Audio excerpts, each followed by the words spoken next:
Welcome back mga amigos, and I hope okay kayong lahat dyan. And today's video mga amigos, meron na naman akong i-share sa inyo na bago kong nadiskubre mga amigos. So, itong bagong product na nadiskubre ko ngayon mga amigos is yung merong mga problema dyan sa mga pawisin na paa, nangangamoy na paa.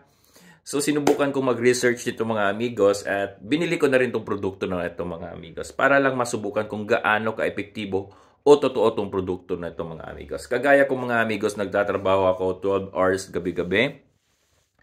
And minsan sa sobrang init ng panahon at minsan nakasuot ako ng boots mga amigos, di maiiwasan na pinagpapawisan yung paa natin mga amigos. At yung pawis na yun mga amigos, nag-create ng amoy yun mga amigos. So dapat nating hugasan o may tamang hygiene tayo sa ating katawan or sa ating mga paa o samang parte sa ating katawan mga amigos. So binili ko tong produkto na ito mga amigos at ito na nga po dumating po kanina mga amigos.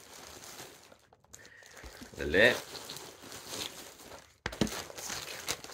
Gusto ko lang siya subukan para may share din sa inyo mga amigos kung gaano ka-epektibo itong produkto na ito. By the way, napakaliit lang niya mga amigos. Ayan, 30 ml lang siya. Ang pangalan niya is Rosino Foot Lotion mga amigos.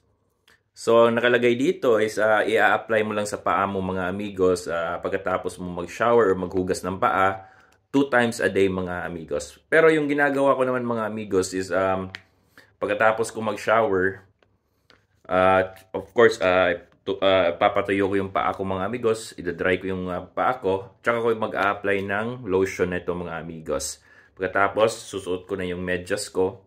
And to be honest mga amigos, napaka-epektibo niya mga amigos. Ginagamit ko rin to while duty ako mga amigos para maiwasan yung pagpapawis ng aking paa or yung nagke-create ng amoy mga amigos. Especially pag 12 hours ka nagtatrabaho, mainit at saka naka-boots pa kami mga amigos. So, hindi talaga maiiwasan yun na for 12 hours of work mo, mainit yung katawan mo, magke-create talaga or magpapawis yung paa natin mga amigos. So, meron akong isang dito mga amigos, bubuksan natin.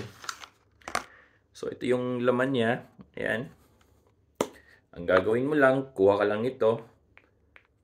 And to be honest mga amigos, ang bango niya. So, ewan ko lang kung i-epekto ba sa inyo. But I suggest na na-discover ko lang to. Baka magustuhan nyo rin. Alright, so sa mga gusto bumili nito mga amigos, mag-comment lang at ilalagay ko sa comment section kung saan at papaano nyo to mabibili itong produkto mga amigos. So, bago tayo magtapos, please don't forget to like and subscribe sa aking YouTube channel mga amigos para sa ating next product reveal or next na aking pwede ma-share sa inyo na sana makakatulong sa inyo mga amigos. So, ingat!